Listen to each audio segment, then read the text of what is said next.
I'm Vance Poindexter. I'm here again with Ronnie Adams. One more time. All right. This week we're going to be talking about the best type of property for a beginning investor. Yeah. So what do you think is the best kind? The best kind of property or kind of property for the beginning investor would be a property that doesn't need a whole lot of work. You know, I mean, for a more seasoned investor like myself, I might be looking for the great deal. So that particular property is going to need a lot of work. You know, And the price would be lower in that. Exactly. Okay. So I'm going to get that property at rock bottom price because it needs a lot of work. Okay. You know, now for the beginning investor, he's looking or she's looking for a property that needs minimum work. I'm going to pay extra for that property, yeah. but my fix-up costs or my rehab costs are going to be minimal. You know, I'm looking for paint, carpet, cosmetic things. Okay. You know, I might have to change some stoves. I don't want to be ripping out kitchens.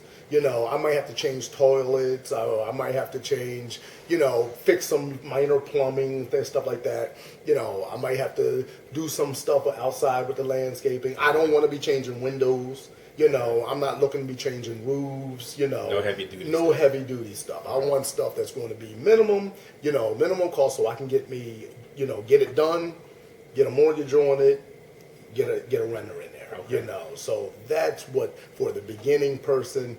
Don't bite off more than you can chew on the first time. Yeah, and I would think you also wouldn't have as many contacts. You wouldn't know necessarily how to get a general contractor with somebody who the extended kind of repair. So these fix-ups that this person is looking at, you could do it self. Okay. I can paint.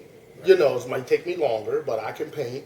I may be able to do some minor plumbing things, and I'm talking fix faucets or things like that. Even if I try it, then if it doesn't work, then I call somebody in. So that's not a big deal. I don't need a permit for that. So I don't really want to get into stuff that I need permits for.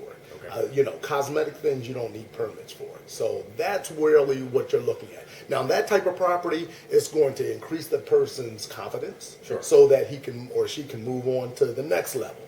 Okay. They may do that type of property once or twice, and then move on to the bigger properties that they're going to get cheaper, higher profit margin, but at least I don't do that off the back, and then I'm like, oh my goodness, scared, and then the next thing I know, I'm like, I don't want to do this no more. So I'm already into a property now. So they're getting their feet wet a little bit, getting a little bit of experience under their belt before they go. Exactly. Let them get their feet wet, gain some confidence, and little stuff they can try, and then you move on to a bigger house that needs some more work. You could try that and then say, okay, well, this is my level. Okay. I already tried changing a faucet. I flooded out the kitchen. I'm not going to do that anymore. So that's really what that person would need to look at. All right, so minimum work if possible. Definitely. Where do they find these kind of properties? Are we talking about foreclosures in particular? Yeah, pretty much foreclosures.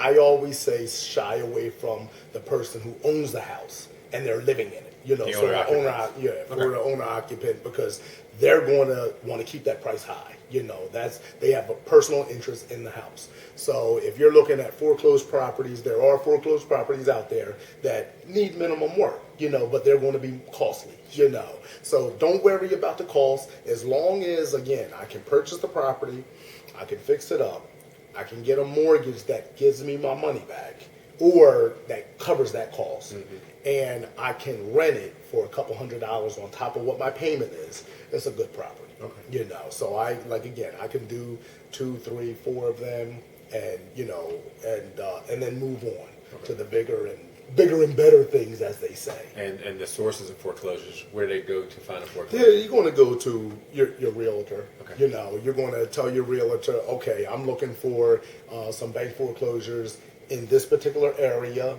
I'm going to look at, what the comps are, what the comparable prices are in the area for that particular home, mm-hmm. so that I'm going to already know what that house is going to be valued at once I get it finished. I would know if I need to get out and sell it, if I could or not, So these are some of the places you're going to go, just the realtor. You don't really want to go to like the sheriff sales. Okay. If you go to a sheriff sale, that property, once it's sold at the sheriff sale, you have to do all the footwork. So that property could have liens on it. Okay. that property, it probably has tax liens on it, that you would have to pay after you purchase the property. And once you purchase the property, it could be for, quick little story. I purchased a property at a sheriff's sale. Only did it one time. I learned my lesson. So I purchased the property for $18,000. The property was worth about 60 or 70 during that time. Okay. So I was like, oh, this is great. I never even got inside the house because I'm looking through the window. There's no, with the sheriff's sale, they have the lock and key. Right. So it was as is, so I never got into the property.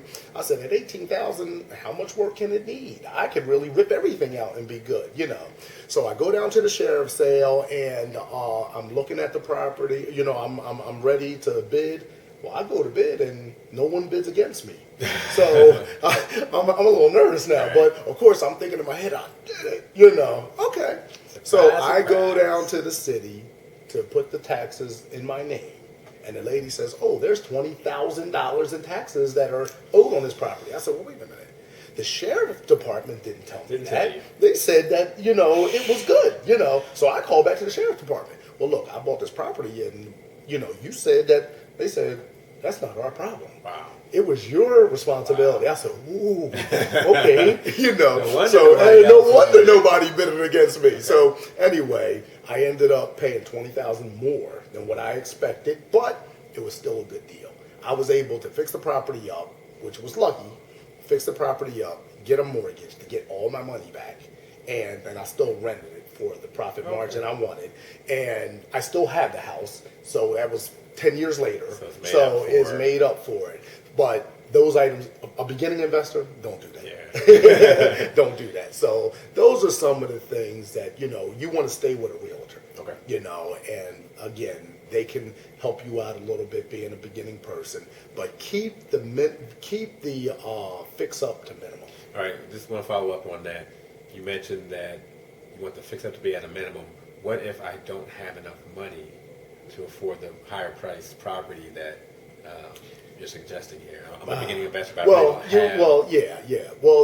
Remember this: the beginning person most likely doesn't have $100,000 sitting around, $50,000 sitting around, so they're going to need a mortgage. Now, if you qualify for, let's just say, a $30,000 mortgage, you probably qualify for a $50,000 mortgage. Okay. So you can find a property that's going to be in your price range for your, what you can afford. Okay. Just don't find the one that is the great deal. Right. This is the good, and the real just pushing you. Yeah, this is great. Okay, it's great until it's not great no more. Right. So that person still should be able to find something in their price range. All right. Once again, if you enjoy the videos, please comment and rate on YouTube, and we'll be back next time.